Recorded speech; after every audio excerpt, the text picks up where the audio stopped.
standing up and saying, no more, that's it.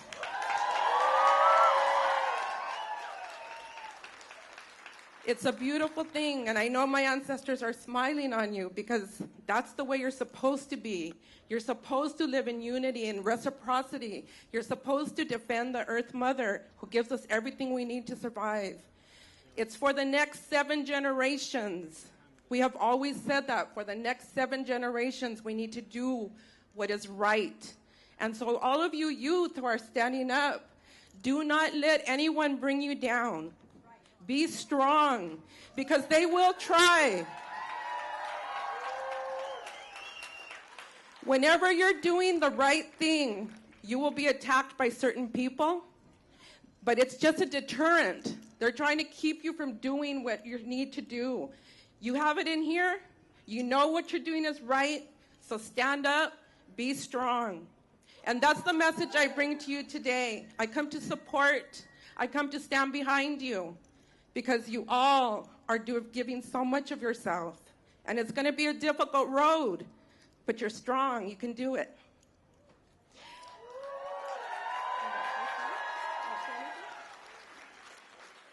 So let me introduce my grandson, Honor.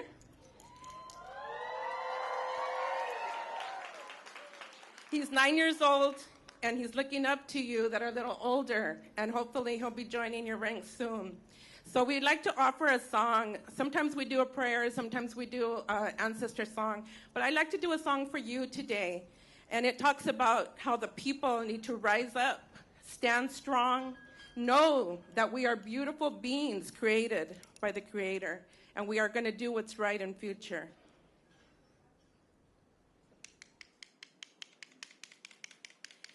Ahiken shishinamok, ahiken shishinamok, ahuau nanakwan me, tarahar hekamok, tarahar karukmok, tarahar shashavem, eyoharin hatakura, orura tankamok, tarahar kahohekamok.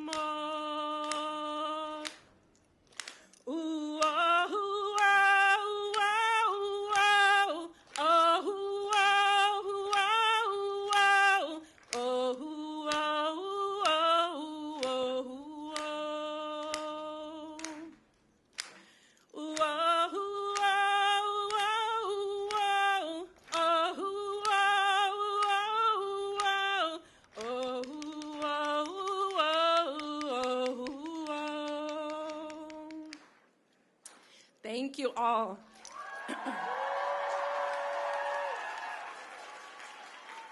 So that song is in the Tongva language, and it starts with Ahiken Shishinamok, the wind speaks. Listen, the wind speaks. So whenever you feel like you're alone, turn to the elements. The wind will speak and tell you what to do. Be strong.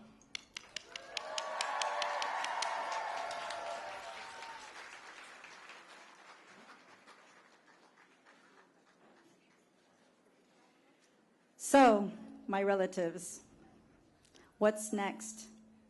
I have only 2 asks of you, as my land is far, Sinaloa, Mexico, and Payeta, Peru.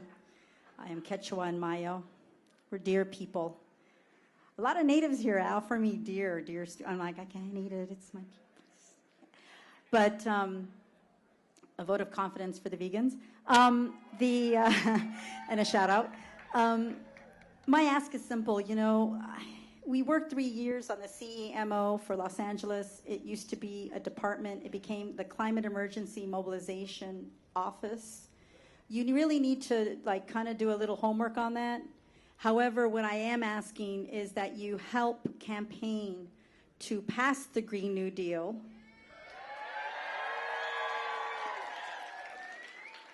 But there's a little bit of homework and pushing and agreeing to look at page 13, letter M, where it talks about free and prior informed consent consultation with Indigenous people.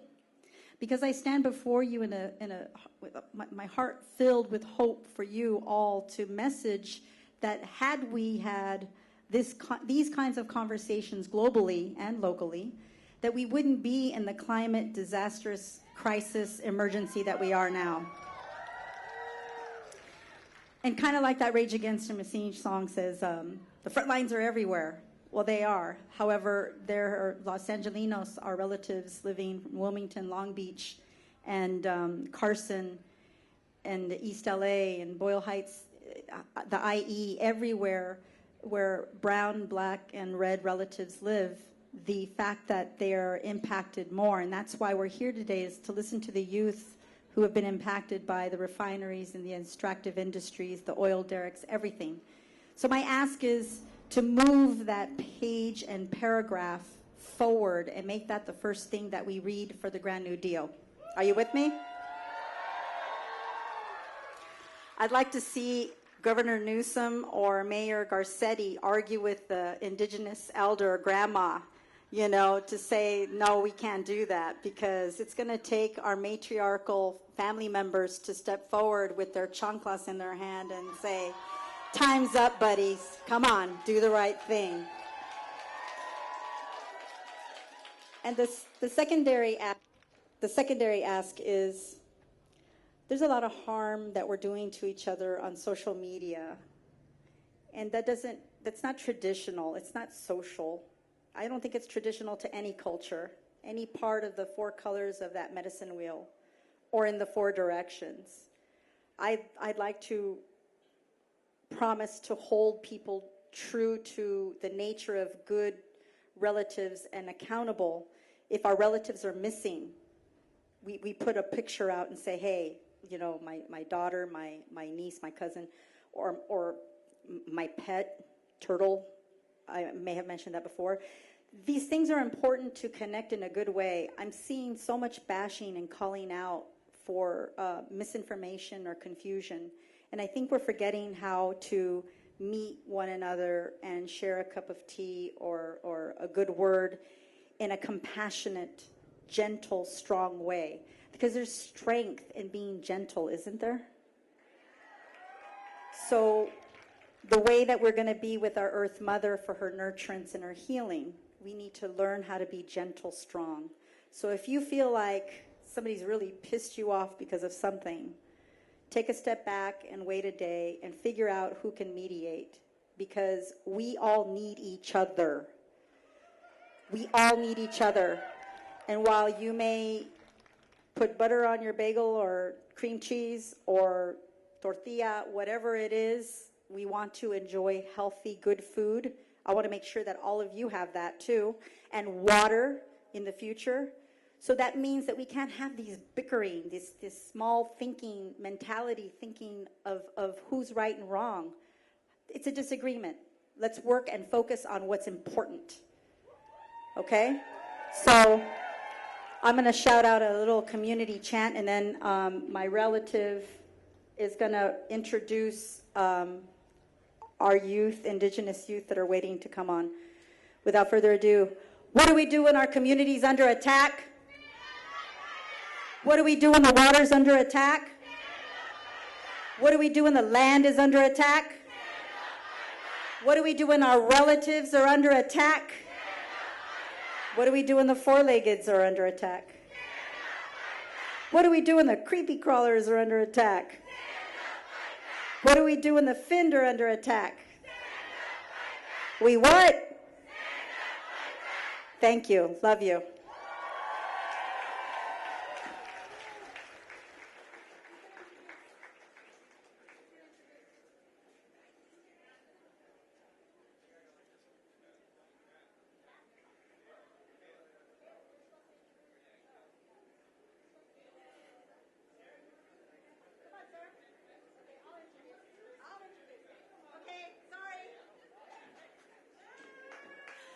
Okay, sorry, it's me again. I met these students, the ones that graduated. They were 5 years old, 13 years ago, 14 years ago. And there was the white supremacy that threatened bombs against his school. And they had to walk out holding hands to keep each other safe. And it was all over the news, ABC. We were fighting for South Central Farm and the sovereignty of food and access for South Central Farm. I'm not young at this. I'm 40 years into this. This school is beyond special. They are our UN delegate representatives for youth, indigenous youth from Los Angeles. They need to be more than, they are more than that, but they need to know you as relatives and have that exchange. We all belong to each other. So without further ado, Anahuacmeccac Semilla School, the only indigenous school in all of Los Angeles. I welcome our relatives to meet you.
Panolte, Nahanoto Kalila, Niwalewa Morelos Meshko, Nimomashtia Anawakalmeka Kipan Chikiei Shiwit. Ashkan Tikneki Matechka Wilikan Titlatoske, Tomasawel Igniwan, Tongwa, Tataviam, Shumash. Tishinashtin, Techkawilikan Tiweyaske, Amo Tiknemaka At, Yeheka, Tlet, Tlali, Nin At Yole, Nin Tlet Tlayamania, Nin Yeheka Tlatechwika, Nin Tlali Tonana, Shiwikakan, Ipan Nin Tlali.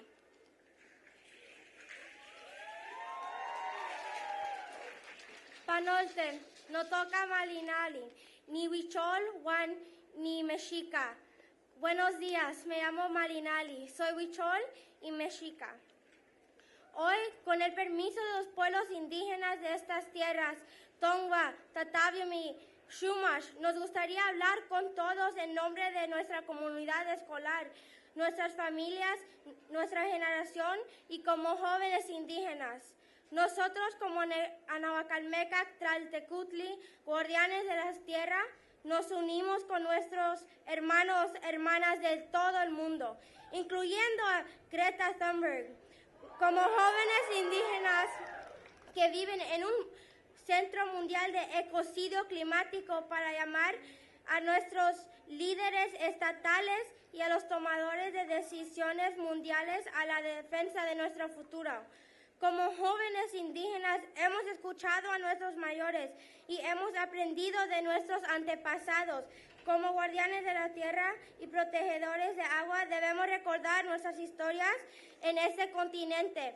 Debemos preguntarnos qué hicieron nuestros antepasados. Recordamos las historias que nuestros mayores nos han contado sobre épocas de gran catástrofe, cuando incluso nuestros antepasados indígenas olvidaron las formas de respeto, humildad, reciprocidad, con todo lo que nos da vida. Fueron los jóvenes, a veces un niño solitario, un hermano y hermana, o gemelos guerreros, quienes ayudaron a sus mayores a reconocer sus errores, recordar sus obligaciones y juntos restablecer el equilibrio natural de nuestro mundo. Estamos nuevamente en una época de gran catástrofe como nunca antes se había visto en este siglo, debido a la superexplotación de las personas, de los recursos naturales y de nuestra madre tierra, Tonantzin. A partir de ayer se nos ha impedido practicar nuestra ceremonia diaria de amanecer en la escuela. Nuestro acceso al mundo a través del Internet ha visto interrumpido por fallas en las líneas de fibra óptica y decenas de miles de estudiantes de Los Ángeles han faltado a la escuela debido al cierre obligatorio en zonas de peligro extremo durante toda la semana, todo causado por incendios en California. Esto no es normal, esto no es la nueva normalidad, esto es una crisis. Reconocemos que este junio de este año el gobernador Newsom emitió una disculpa formal por el genocidio a los pueblos indígenas de California. Reconocemos que en octubre de este año el gobernador también declaró Día de los Pueblos Indígenas para que reemplace al Día de Cristóbal Colón en nuestro estado. Hoy pedimos que el gobernador Newsom declare el fin de este ecocidio, el acuacidio y la terracidio que comenzó con el genocidio de los pueblos indígenas y continúa a pesar de los días festivos y proclamaciones solemnes. Alto a la industria petrolera. Dejen a la madre tierra. Hacemos un llamado al gobernador Newsom para que se reúna con los jóvenes y ancianos indígenas de todo el estado, incluida nuestra comunidad escolar indígena en Anahuacalmeca, para escuchar a nuestras instrucciones originales y cambiar el curso de la humanidad lejos de la autodestrucción y una renovación mundial. Hoy hacemos un llamado a los gobiernos mundiales para que dejen de intercambiar el futuro de millones de jóvenes por ganancias de unos pocos. Debemos recordar que la agua es vida, el fuego es equilibrio, el viento es una bendición y la tierra es madre. Gracias.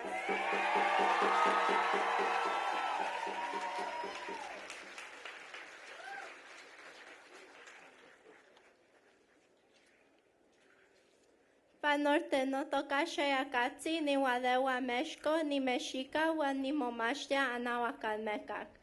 Hello, my name is Asher Katsi. My family is from Mexico. I am Mexica and I go to the school Anahuacalmeccac. Today, with the permission of the indigenous peoples of these lands, the Tongva, Tatavion, Gabradino, and Chumash, we would like to speak with you all on behalf of our school community, our family, and our generation as indigenous youth. We, as Anahuacalmeccac Tlaltecutli Earth Guardians, stand with our brothers and sisters around the world, including Greta Thunberg. As indigenous youth living in the world center of climate ecocide, to call upon our state leaders and world decision makers to defend our future. As indigenous youth, we have listened to our elders and learned from our ancestors that as earth guardians and water protectors, we must remember our histories on this continent since time immemorial. We ask ourselves in these times of great crisis, what would our ancestors do? We recall stories of our elders have told us of times of great catastrophe, when even our indigenous ancestors forgot the ways of respect, humility, and reciprocity with all that gives us life. It was the youth, sometimes a single child, or a brother and sister, or warrior twins, who helped their elders recognize their mistakes, remember their obligations, and together restore the natural balance of our world. We are again in a time of great catastrophe, the kind never seen before in this century, due to the super exploitation of people, natural resources, and our entire Mother Earth Tonantzin. As of yesterday, we have been stopped from practicing our daily sunrise ceremony at our school. Our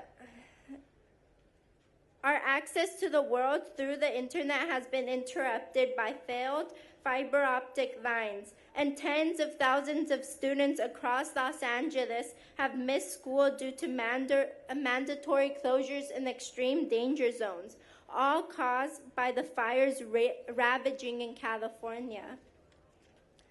This is not normal. This is not the new normal. This is a crisis. We must recognize that in June of this year, Governor Newsom issued a formal apology for the genocide of California Native peoples. We acknowledge that in October of this year, the governor also declared Indigenous Peoples Day would replace Columbus Day in our state.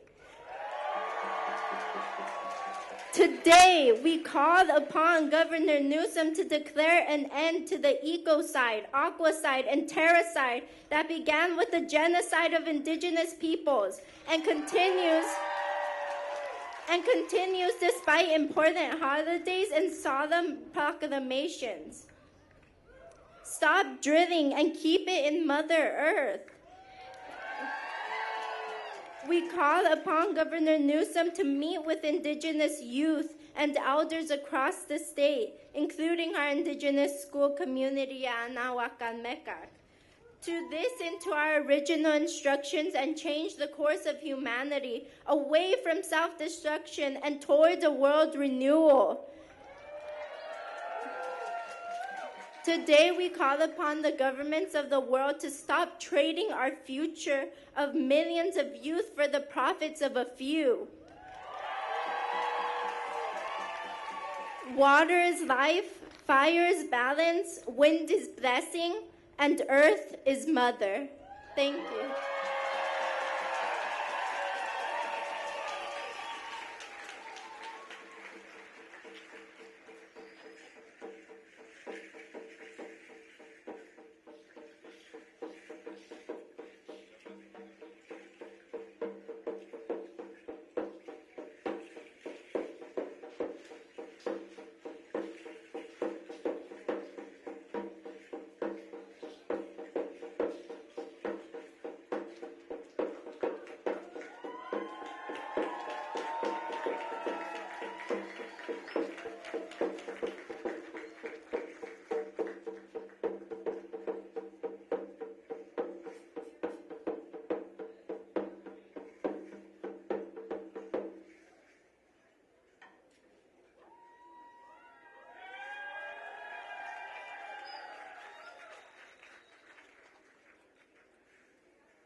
Hello, everyone.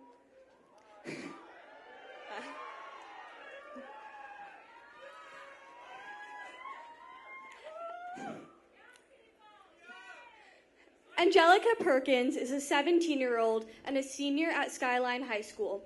She is with Youth versus Apocalypse and from Oakland, California. She's an activist because it is important to her that there are POC voices within the movement, and she is passionate about highlighting the intersectionality of environmental justice and supporting and uplifting youth voices. So everyone, give it up for Angelica Perkins.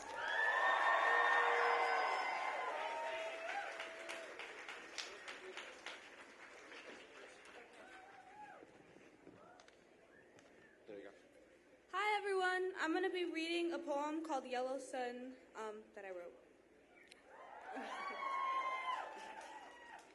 Some days, darkness pours over me like gasoline. It fills my lungs and stains my teeth. It squeezes at my throat when I try to speak, and tears ignite flames all over my body. Rip away at my flesh, turn me into ashes. The rain washes me away. Some days, though, it never comes to ease my pain. Instead, I lie on the concrete and bodies step all over me.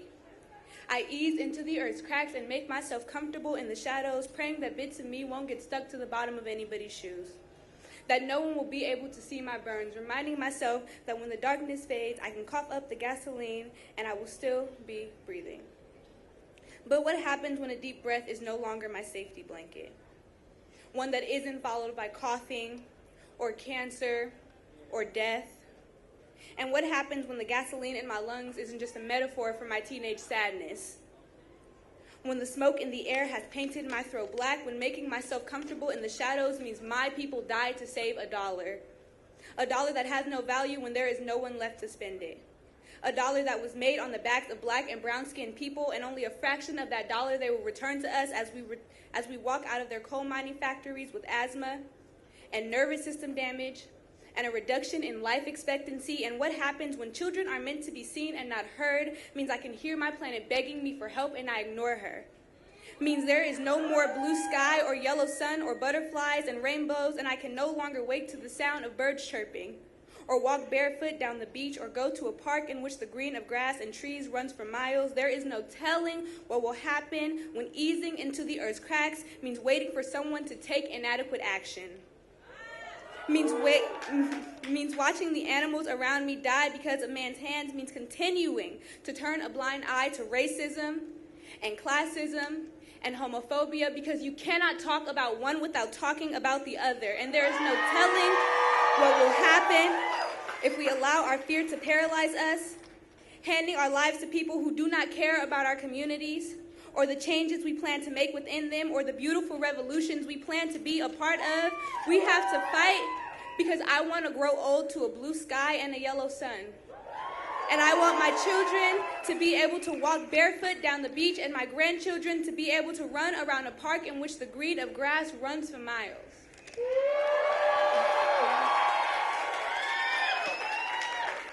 Thank you. Now I'd like to invite up Dulce and Jemre, who are also with YVA.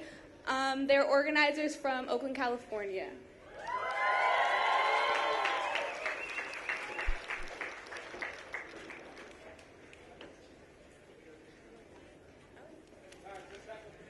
Just make sure to stay like right on the microphone. You can move it too if you need to. All right, cool. Hello, how's everyone doing? My name is Dulce. I'm Jemre. We're members of Youth versus Apocalypse, which is a group of youth climate activists in the Bay Area. And we really work on uplifting the voices of youth, especially youth of color. We have come here today from the Bay Area because there's a statewide movement going on. California is generally seen as a super liberal green state. And although we might be doing more than some others, when it comes to the environment, none of it is enough. California is still dominated by corporations like Chevron and PG&E who constantly put profit over the lives of people. At the end of the September week of climate action, on September 27th, YVA, along with other environmental justice groups, organized an intergenerational strike at the Chevron headquarters in San Ramon. This action compelled Chevron executives to meet with 4 members of YVA. Once we got past the cameras and the gates, they didn't even let us go into the building. Behind trees, we talked to a lawyer and a spokesperson for Chevron. Now, they did agree with us that climate change is real, although that just means they can understand basic facts, and that we need to transition to renewable energies. What we really disagreed on, though, was their perpetration of environmental racism and environmental classism, because it is apparently the people's fault that their oil wells and refineries are placed in low-income communities of color, and that they happen to have higher rates of cancer and asthma for unrelated reasons. They even blamed their economic status, perpetrating environmental classism to justify their environmental classism. They also said that we were impatient, that change has historically been slow, and even gave the discovery of fire as an example. And slow? We don't have time for slow when each day more people are being harmed by fossil fuel corporations. Chevron has known about the climate crisis for 40 years and has refused to use the time to change. And like Chevron, other corporations have taken this to a whole other level. PG&E has not been keeping track of their power lines nor renewing their systems. This lack of responsibility for the sake of maximum profits has led to various environmental catastrophes. In 2018, PG&E caused the most devastating fire in California history, because they weren't tracking the tree near power line that led to the fire, which they should have known about this. Although they acknowledged their fault, instead of changing their ways, they shut down the power. Predominantly in low-income communities of color, these power outages affected thousands of marginalized, low-income, disabled, and elderly communities, even led to deaths. After committing these high-level crimes without punishment, PG&E has filed for bankruptcy, and we are expected to bail them out. California youth have had enough. Say it with us. California youth has had enough.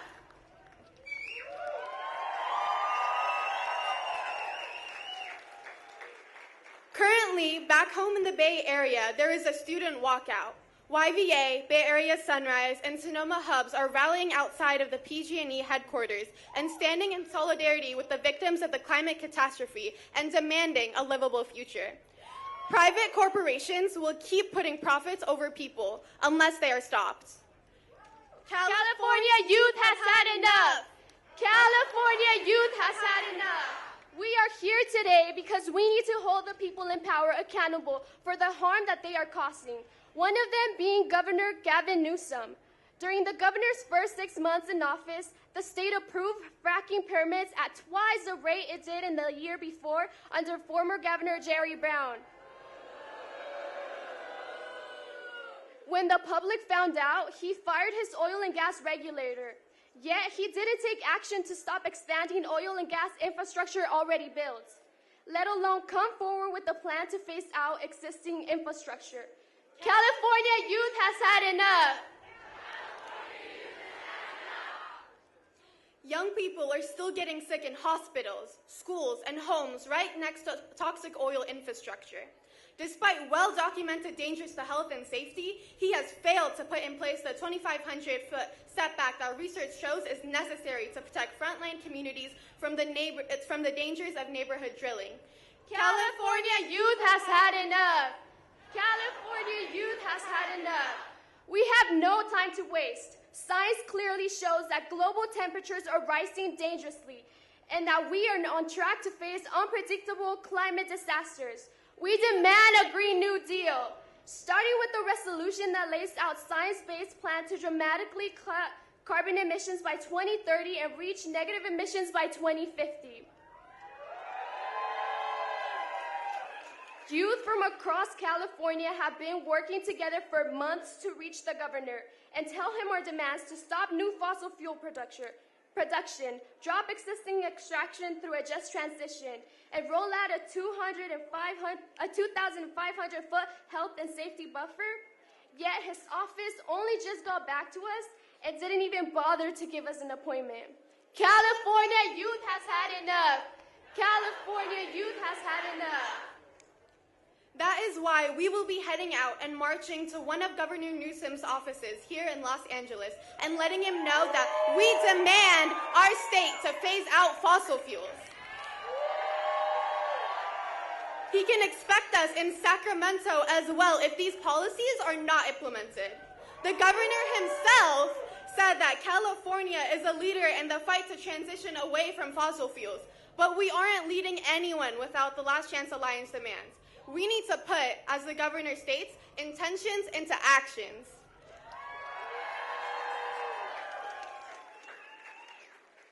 Now, before we start the march, what we need you guys to do is repeat after us. The front of the march will gather here. The front of the march will gather here. In front of the stage. In front of the stage. Please part the crowd. Please part the crowd. Allowing the front of the march. Allowing the front of the march. To move through the crowd. To move through the crowd. Up the park. Off the park.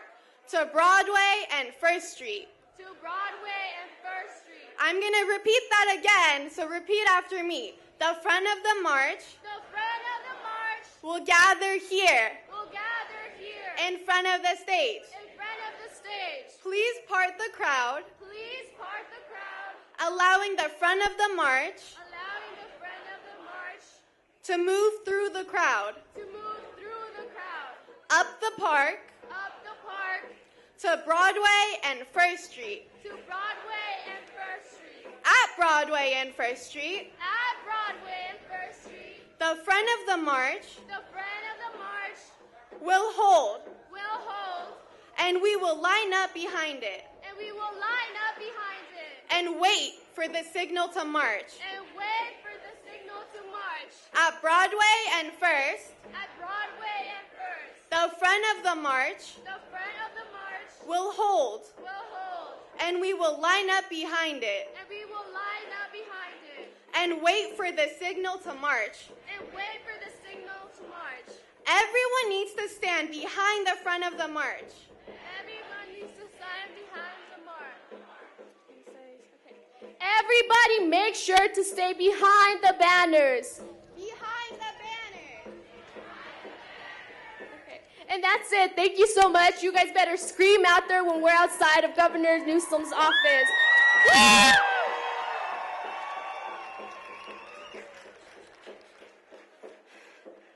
Hi everyone.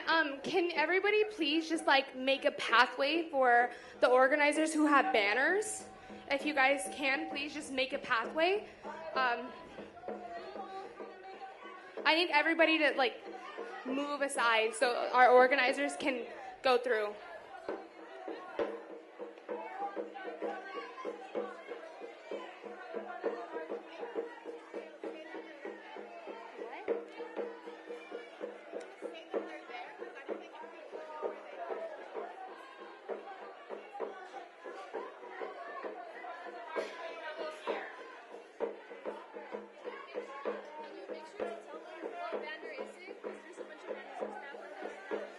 Excuse me, can you please follow the people that have an organizer shirt that says their name on it? It's the banner that says Youth Climate Strike.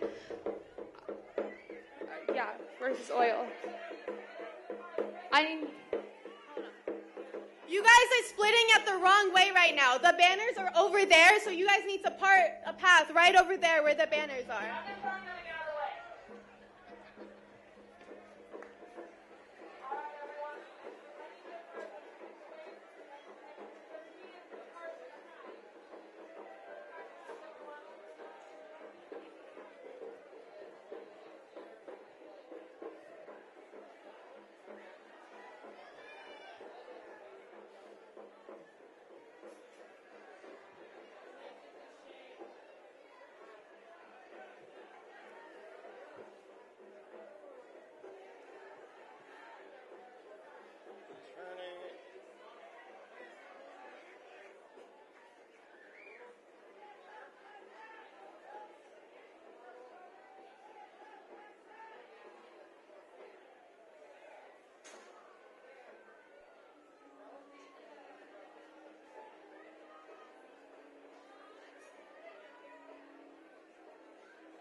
Check 1, 2.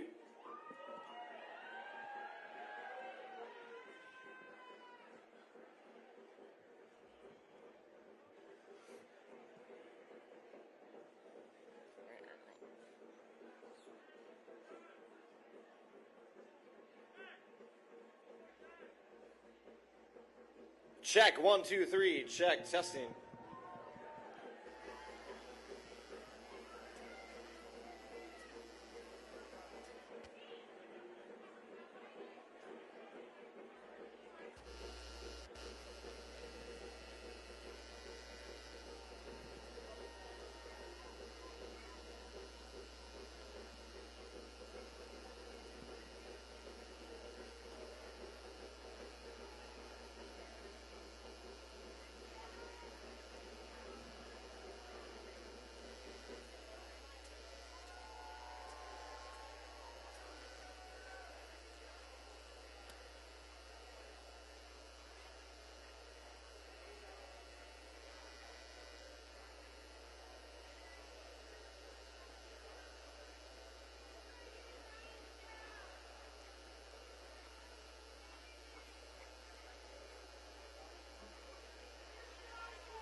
Hello?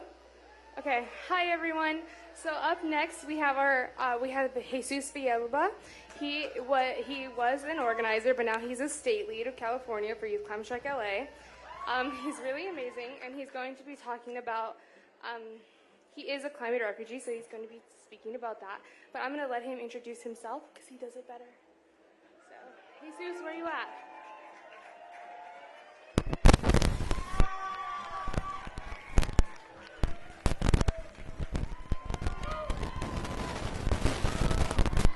Hola. Más que nada, primero voy a hablar en mi idioma natal. Le quiero dar muchas gracias a todo mi pueblo latino por unirse a nosotros hoy. Me da mucho orgullo el día de hoy de ser uno de los organizadores de estas huelgas al nivel estatal. Ahora yo soy el director de las huelgas al nivel del estado de California. And now I'm going to continue in English because I want to make sure that the most people possible can understand. Well, now I am the state lead for the California strikes, right? California Youth Climate Strike. And as I think about this and I look at you all, and I see at who's had both of our sides and who is organizing along with us, and who is volunteering and who is in the audience, I can't help but remember when we were just 4 students in Pasadena on February 28th at 4 p.m. in a little store owned by one of the organizers' parents, where we talked about how we wanted to change the world.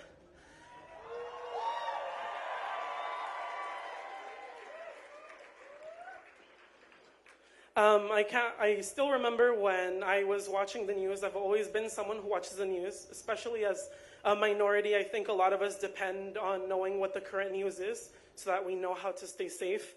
And so I was keeping up with the news about this young woman across the sea in Sweden who was missing school every week for the climate. And so there was a call to action on March 15th. And as one would do, you're like, where do I sign up for the climate strike, right? And so I did that. I looked for where to sign up, and I looked and I looked and I looked, and I couldn't find it. And so that's where the 4 kids in Pasadena at 4 p.m. on February 28th come in. Before starting my journey, I didn't know much about climate change. I thought it was all about polar bears and ice caps and consuming less water and so much more that you're taught in school, right? Like to turn off the lights. But as I looked deeper into the issue and as I had more conversations with other people of color in my situation, I came to find out that the problem was much more sinister, and that the situation that we're in right now has been caused because of centuries of the effects of systems of oppression on our people. While I do not claim being indigenous because I have not lived through the atrocities that many indigenous people have had to endure, I do acknowledge that my ancestry comes of that. And I also mourn the loss and the assimilation and the torture that my ancestors had to go through for me to get to where I am today. Today, as you guys may know, is the beginning of a 3-day Day of the Dead, Days of the Dead experience in my home country of Mexico. And today we start by celebrating El Día de los Parbolitos, which is the day of our lost young ones. And so I can't help but remember my namesake, right, which was my late uncle. He died after a year of birth. And I always think back to my namesake and I think, these are the things that he would have wanted to live through me. And so I think of all of the children that have lost their lives doing exactly what we are doing today. I think of all of the children that are risking their lives in Mexico, in Colombia, in Brazil, in Russia, in China. They are putting their skin out there and they are really in danger. The students in Chile,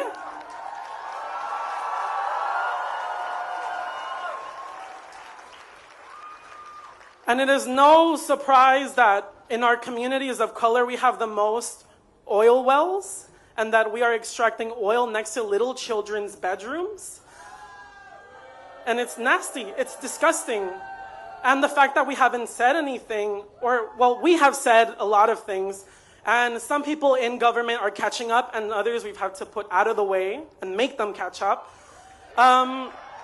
But I think my final message to you all, because I really want to talk about everything, is to not forget the little people. And I'm not saying I'm a little person or that I am a big person, but we need to be mindful of the people that we are interacting with on a day-to-day life. Today in this crowd, I have seen people from my beautiful community of Southeast Los Angeles. And I see my teacher over there. Well, he's my teacher now. And so I've had incredible guidance from elders, from Lydia. She's my nana now. And I'm just so excited that we are growing as people and that we are not taking shit anymore. So when we talk about issues, don't forget our undocumented people, our people of color, our indigenous people, our trans women of color. So when we talk about carbon taxes, remember that the people that are going to be suffering it are the people that need it the most, which is usually not rich people. But we also need to remember that these are the rich people that are profiting from the extraction of these minerals that are contaminating our communities. And so by limiting their extraction and by encouraging, right, as many people say, the free markets, and I'm not advocating for green capitalism, I think that's bullshit, but we should allow for demand to take control, and we should allow for the people to get what they want, and that is clean energy. And that is something that Governor Newsom is not listening to, but he will listen now because we will make him.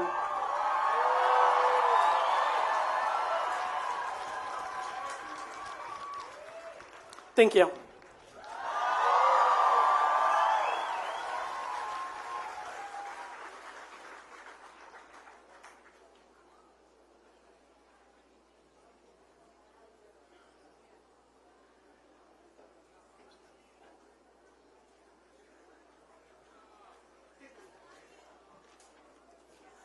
Hi, Next up is our logistics director, Sarah Reese. She's currently in junior in high school. She's an advocate for LGBTQ rights, and she's in her school's GSA. She's heavily involved in the speech debate and youth and government programs. She's the vice president of her school's environmental science club, and she helps lobby for local environmental inactivities because of her passion for activism and leadership. Please give it a round of applause for Sarah.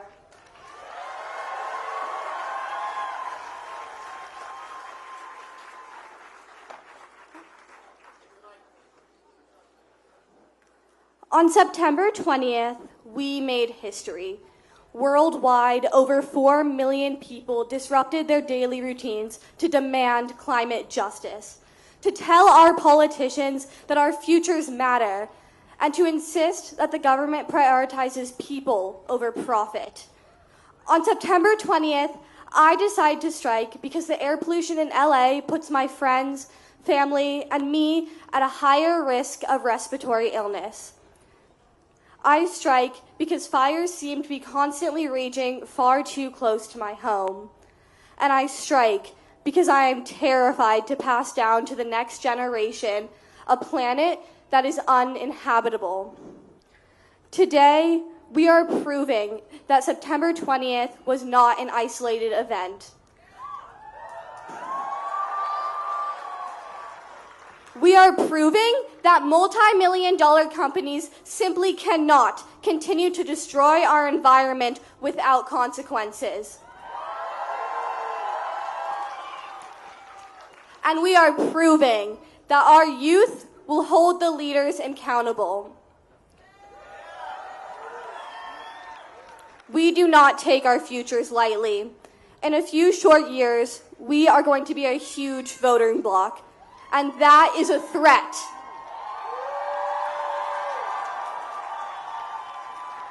We know what we want. We want to end fossil fuel infrastructure. Governor Newsom, are you going to allow 720,000 acres of our Central Coast to be leased to oil and gas? 5.4 million Californians live less than a mile from over 84,000 active oil and gas wells. The majority are in low-income and minority communities. So Governor Newsom, the people you govern are suffering because you refuse to take action. The people you govern are experiencing headaches, respiratory illness, nausea, nosebleeds, and an increase in cancer risk because you continue to issue new permits for oil and gas extraction. Governor, you ran on a platform of shutting down Aliso Canyon, but it is still leaking methane into our air every day. So, Governor, is the money from oil and gas really worth the lives of your people? Every day that passes where you choose not to act means another day where your people are being effective. So the youth are urging you to prioritize us by signing an executive order to stop all new permits for oil and gas extraction in California. The youth are urging you to prioritize us by announcing a phase-out of existing production with a just transition that protects workers, communities, and economies. And the youth are urging you to prioritize us by protecting public health and safety by creating a 250-foot buffer zone between fossil fuel infrastructure and homes and schools and other sensitive sites. If you do not prioritize us, we will vote you out. And if our demands are not met, we will vote you out. It is time to start prioritizing people over profit.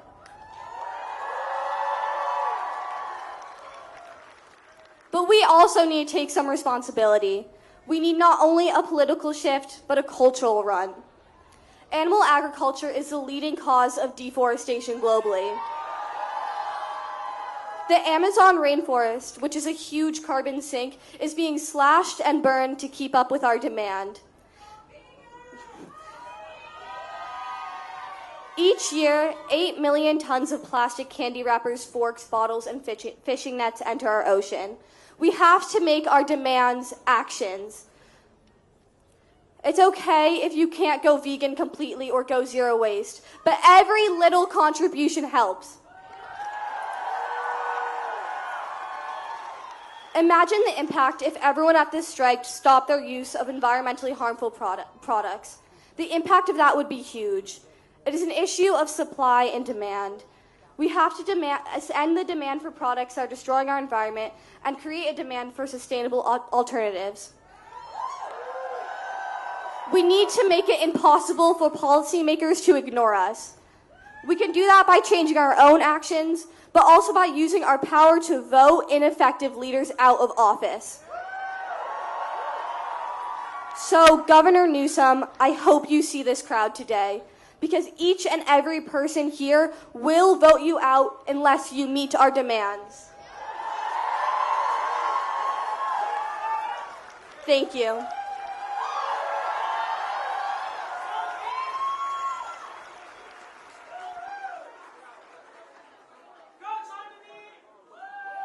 Our next speaker is Dee Garcia. Dee is the Youth Director for the Democratic National Committee's Environmental and Climate Crisis Council. She is originally from Denver, Colorado, but now is studying peace and justice studies at Whittier College.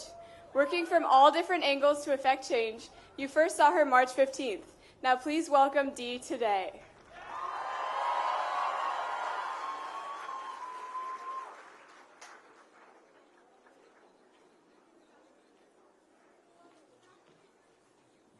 What do we want? When do we want it? What do we want? When do we want it? I said, what do we want? When do we want it? Louder, what do we want? When do we want it? What do we want? And when do we want it? Now! Yeah! What's up, everybody? My name is Dee. I want to start off by giving a big thank you to the LA Youth Climate Strike team for putting this whole thing together. A couple of months ago, I was approached by the team, and they invited me to speak. This is loud. And they invited me to speak at one of their earlier events.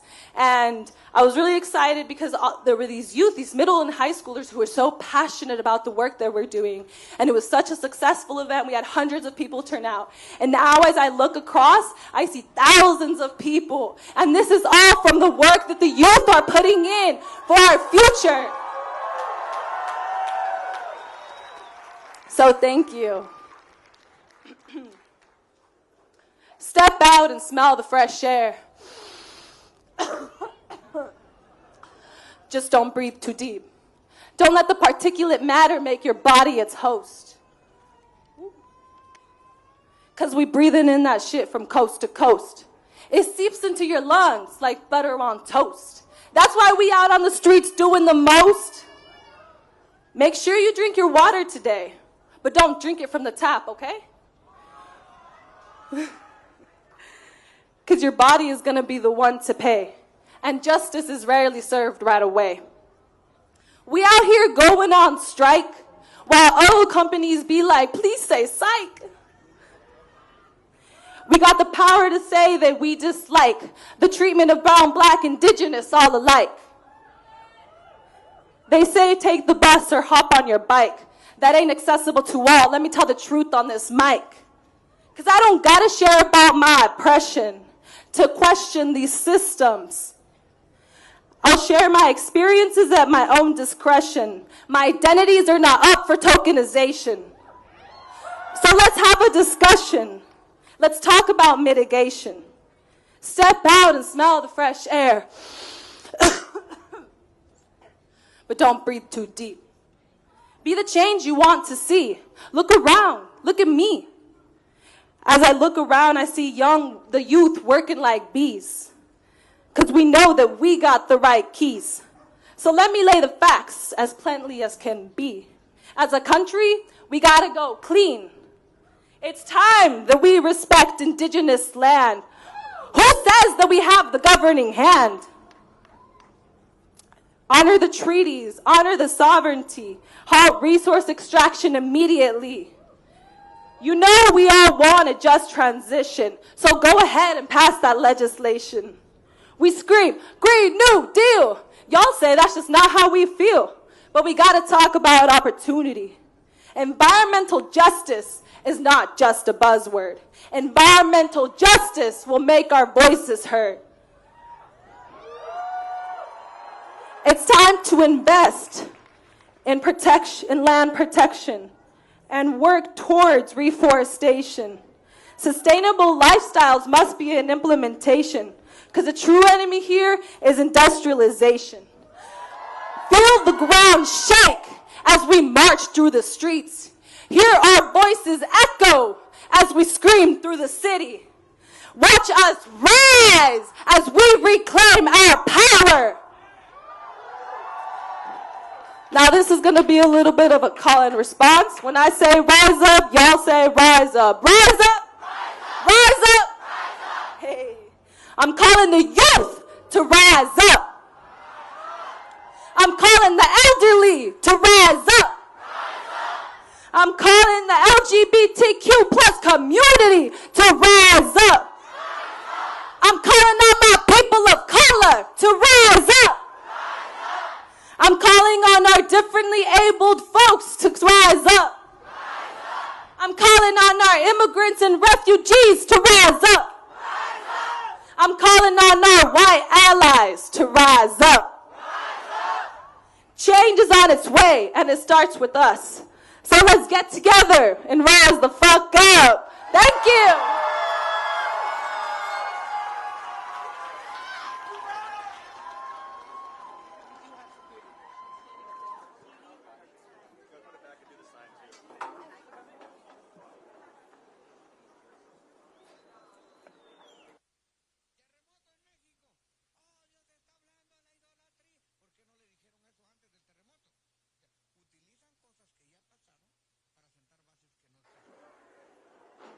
Good afternoon. How are y'all doing?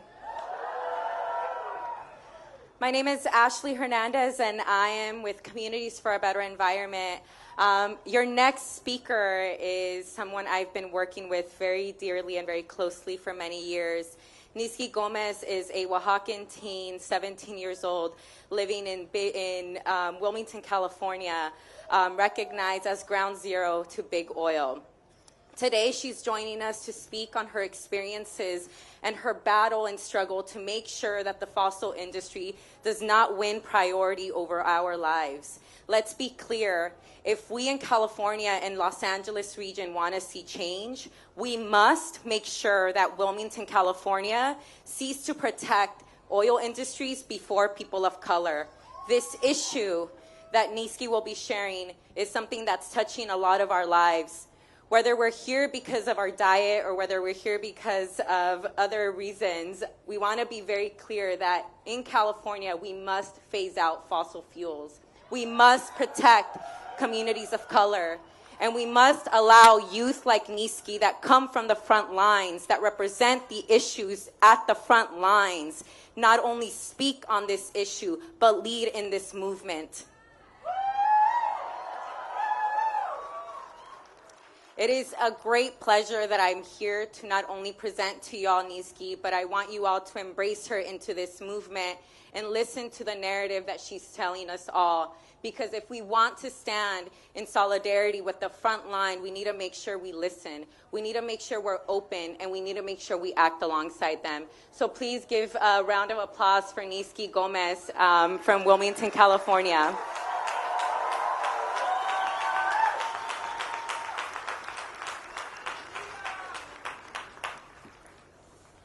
Hello, hope you have been enjoying this day. My name is Niski Gomez, and I am a student at SMC. I currently live and organize in Wilmington, California, and I'm a member for Youth for Environmental Justice, the youth program with Communities for a Better Environment.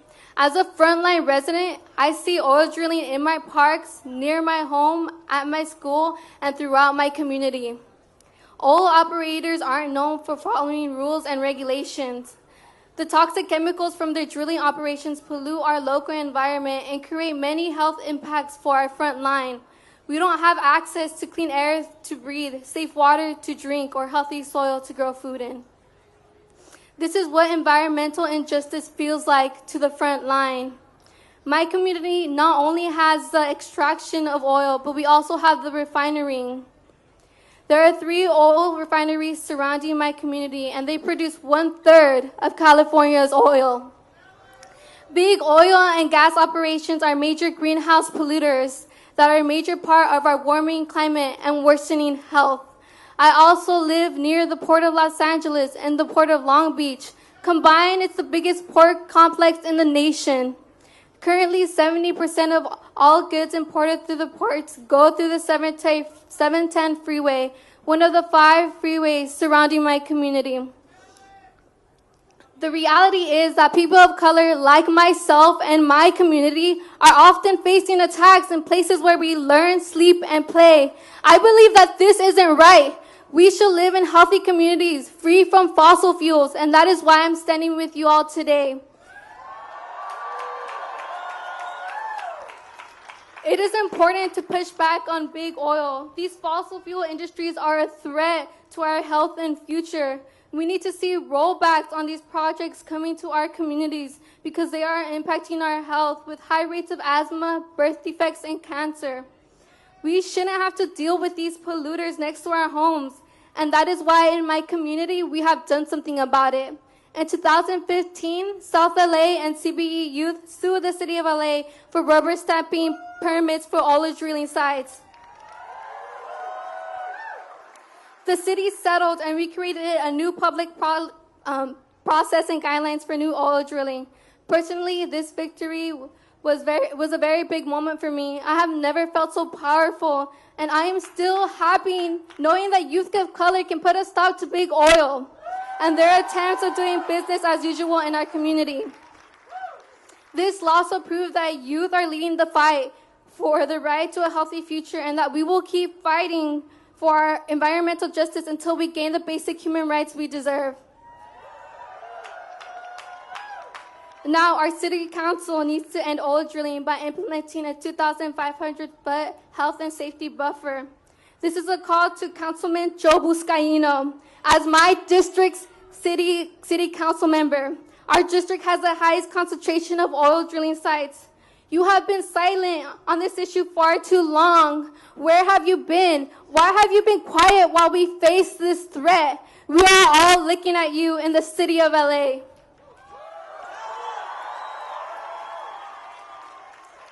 It is time for California's Governor Newsom to use his power to stop fossil fuel industries from polluting our climate and our communities.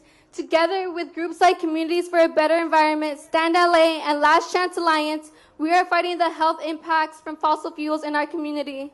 So everyone, let's take action now and make it clear to our governor. I want everyone that is standing with us to join the Last Chance to urge our governor to end fossil fuel industry in California. Let's take action now. Everyone, take out your phones. Text Governor Newsom to 97779. Again, text Governor Newsom to 9779. Thank you all for taking the action and letting Governor Newsom know that we don't want oil drilling where we are living. We know the fight doesn't end here, but there's still so much more to do. This march is not the finale, but it's bringing awareness that youth are here to make changes that elected leaders have failed to do so. So do me one last favor. We're going to call and response chant. So when I say youth, I want you guys to say action as loud as I can. Let's do this. When I say youth, you say action. Youth! Action. Youth! Action. When I say youth, you say action. Youth! Action. Youth! Action. Thank you.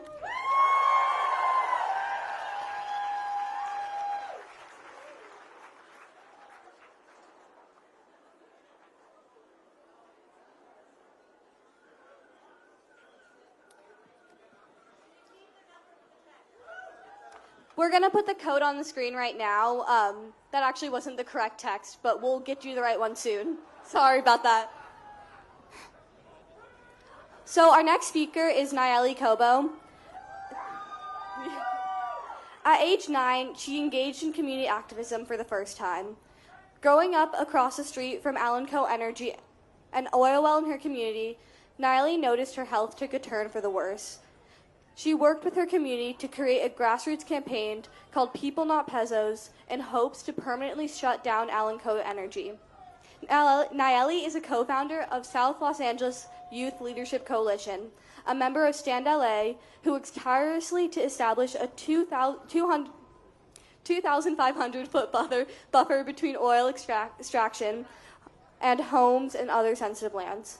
So give it up for Nayeli. Thank you.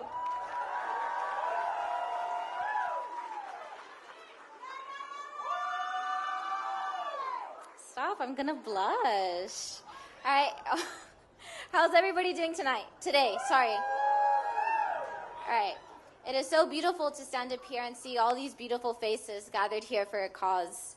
I choose to see beauty in everything, so while this is a climate crisis, there's hope. There's hope because we're standing here in solidarity, raising our fists high in the air, chanting for our future. So from the bottom of my heart, thank you. My name is Nayeli Kobo. I am 18 years old and have been in the fight to end environmental racism and end urban oil drilling since the age of 9. Why start at such a young age? Because every voice matters, no matter whose voice or their education. Everyone has a story to share, and everyone deserves to be heard. So here's my story. I call myself an accidental activist as I did not wake up one morning and decide to fight. I was forced to fight for my community, our health, and our lives. I grew up 30 feet across the street from an oil well called Alanco Energy that operates on land leased to them by the Archdiocese of LA. Yeah. As a community, we said enough is enough and turned ourselves from victims to fighters. We started a grassroots campaign called People Not Pozos, which means people not wells, and started sharing our story, going to town hall meetings, city hall hearings, contacting media, while simultaneously doing research about oil extraction, as nobody was going to defend the poor, black and brown, Spanish-speaking, low-income immigrant community. It was up to us to learn about gravel packing, slant drilling, fracking, acidizing. We had to become the experts. While growing up next to this oil well, I noticed my health take a toll for the worse. I had headaches, stomach pains, body spasms that got so severe I had to be carried from one place to another. Heart palpitations, and I had to use a heart monitor for several weeks. I have asthma, and that's something I'm always going to have to live with. And there's things that can come up in the future. I have a higher risk of developing cancer and possible damage to my reproductive system. But it wasn't just me. It was most of my community. We started advocating for change, calling on regulatory agencies to protect us, to simply do their jobs. In November 2013, former U.S. Senator Barbara Boxer flew out and had a press conference with my community in front of Alanco Energy.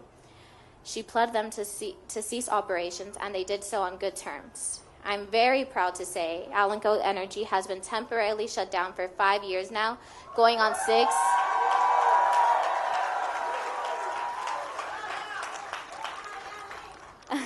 Going on 6 this November 22nd. We then noticed we were not the only community being affected by neighborhood oil drilling. This is when Stand LA was born, with the mission to pass an ordinance to establish a 2,500-foot health and safety buffer zone for our health, safety, and environment. Standing here speaking to all of you, seeing people from not only across the city or the state, but the country or the world.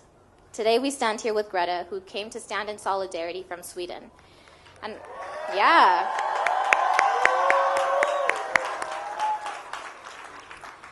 I can't help but notice to see the absence of our elected officials. I call on Governor Gavin Newsom to defend our health, environment, and lives. I call on the Archdiocese of Los Angeles to end leases where urban oil drilling takes place. Alanco Energy operates with 9 surrounding schools, including a Catholic school, a daycare, and a high school for children with disabilities. By allowing this oil well to spew toxic emissions is yet another way the Archdiocese is abusing children. I call on our elected officials to stand up to big oil, to remember we put them in those seats and we can just as easily take them out. They work for us, and it is their duty to defend us. It is time to switch to clean, renewable energy. There is no more time to waste. I believe everyone has the right to breathe clean air despite their age, gender, ethnicity, socioeconomic status, or zip code. Clean air is a basic human right. Now say it with me. Si se puede, si se puede, si se puede. Thank you.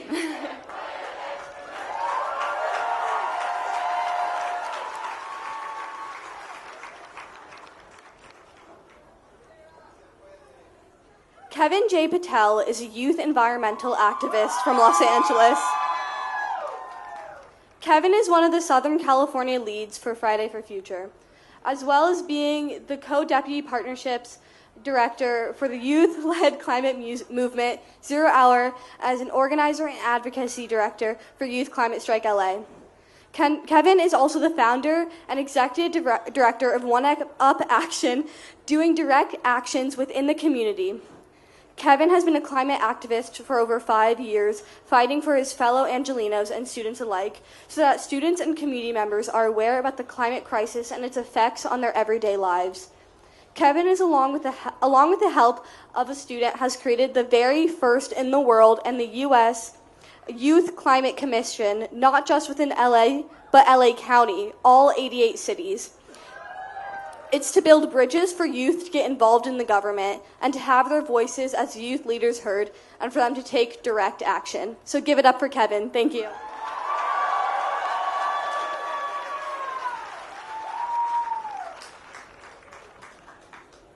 Thank you so much for that kind introduction.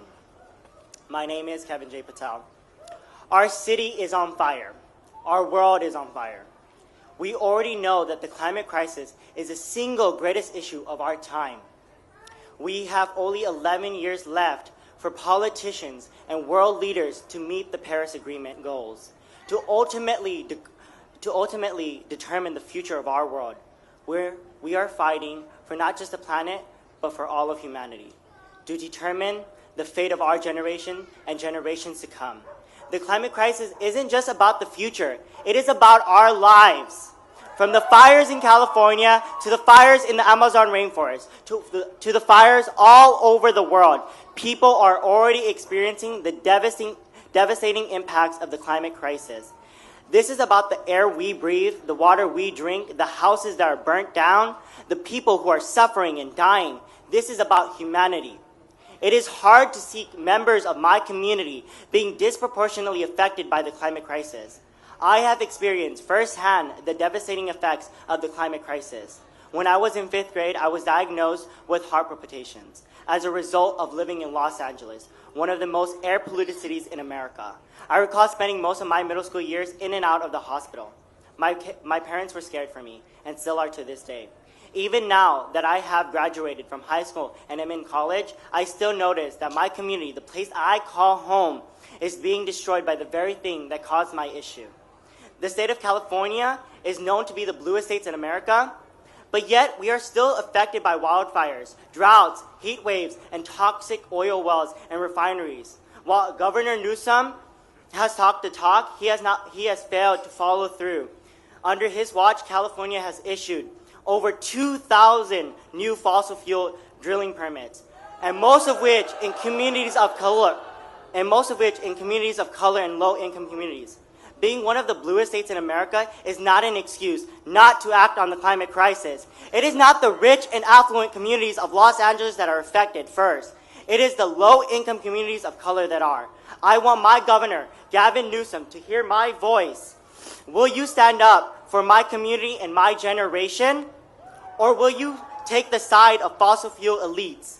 We need leaders who will take urgent action required to stop the worst effects of the climate crisis. Governor Newsom, your complacency is killing me. It is killing all of us.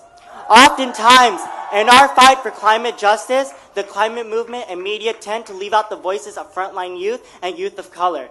But we are here today to say that we will no longer be silenced into submission, because it ultimately benefits those who want us to stay silent.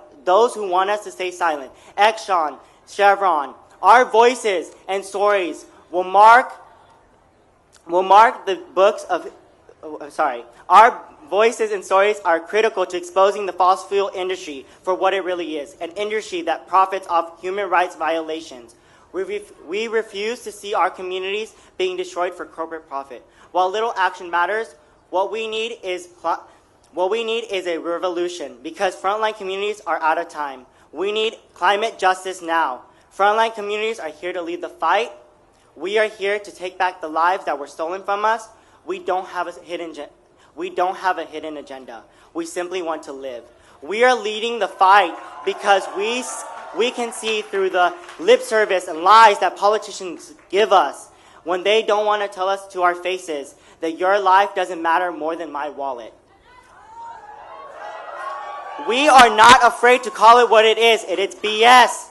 We have nothing to lose, and you have stolen our childhoods, our health, our safety, our homes, but we will not let you take our futures. We are tired of hearing the same discussions about solutions when we already know what must be done. Stop drilling us deeper into fossil-fueled climate chaos and start following leadership from youth, indigenous peoples, peoples of color, and all of us who are building the solutions on the front lines, because we don't have time left. We are no longer asking for permission to live. We are demanding it. The youth are here. You're either with us in this fight or you're against us. We are here as proof that frontline youth will overcome, that you have failed us in silencing us. We fight for a future where one day it will be us who will be the world leaders. So Governor Newsom, and to all the politicians in the world, get ready. You're about to have a front row seat to not only a revolution, but a revolution of youth and adults fighting for our future. Thank you very much.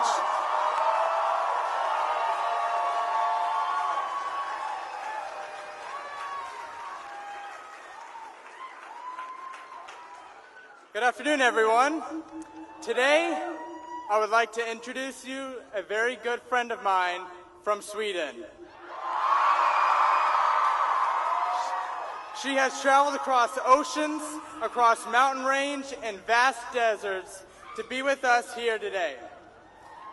Today, I am proud to introduce to you Greta Thunberg.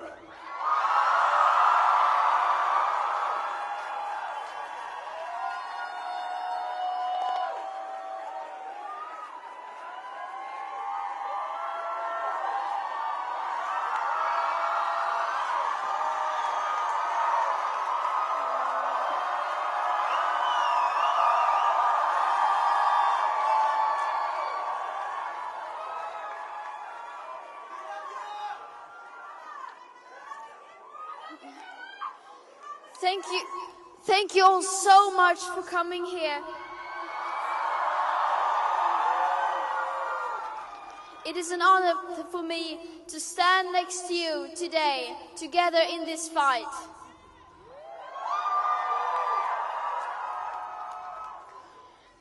And it is great to be in Los Angeles and in California. And I want to say a special thank you to the youth organizers in Los Angeles who made this possible.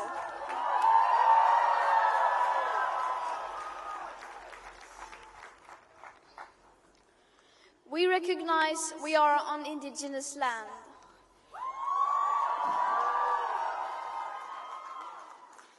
The village of LA is Yanga. The people were Yavetam. Now they are often called Gabrielino Tongva for the entire Los Angeles basin.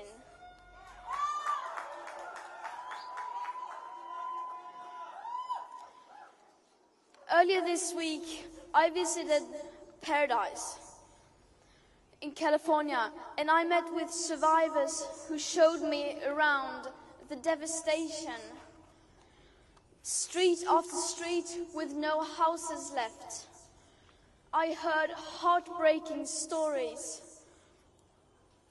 18,000 buildings were destroyed, and at least 86 people died. Today in California, we can see the wildfires happening just around the corner. Wildfires that are being intensified by the climate crisis. But it's not just here. Everywhere around the world, we can see these horrible environmental feedbacks that countless of people are suffering and dying from. Right now, we are living in the beginning of a climate and ecological breakdown. And we cannot continue to look away from this crisis anymore.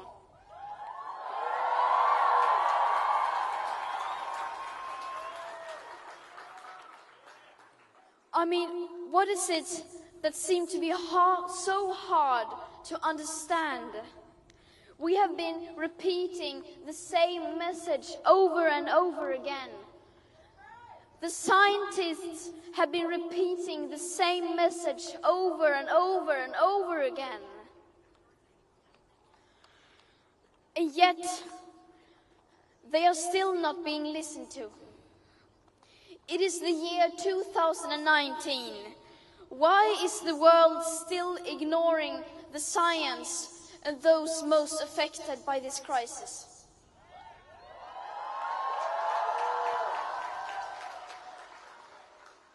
Why are the people in power still pretending that everything is fine and as if we could just continue to live like now, as if there was no tomorrow? Well, there is a tomorrow. It is the tomorrow where we, young people, will live.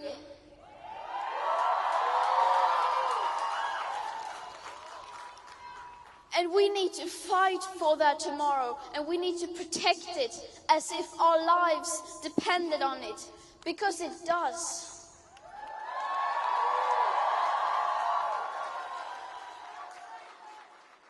People are already suffering and dying from the climate and ecological emergency. And it will continue to get worse. Doesn't this mean anything to the decision makers? I will never understand how they can put short-term interests above human lives, above the planet itself, and our very futures.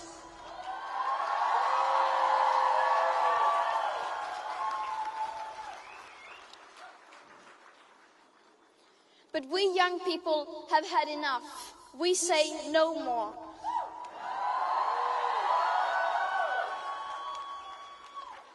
And if our parents won't speak up for us, then we will.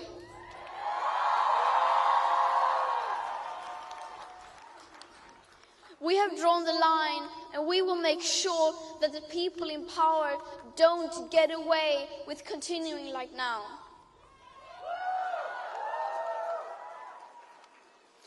The older generations are failing us.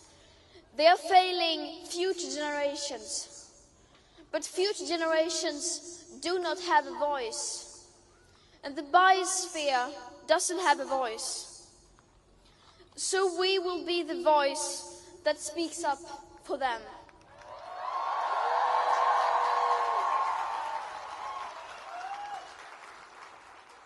And we will be the voice that speaks up for ourselves.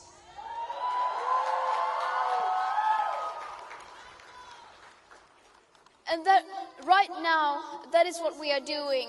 We are speaking up. And that is what we will continue to do every Friday when we strike and every single day that goes by.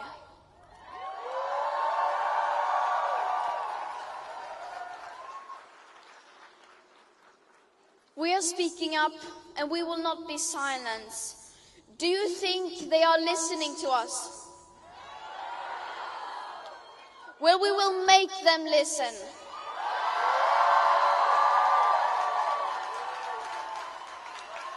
Thank you.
Don't go just yet. We want to take a picture with the crowd in the background and the organizers. So if you guys could bunch together, please.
Hello? Hello? Well, I don't know how I'm going to beat that speech before me. So...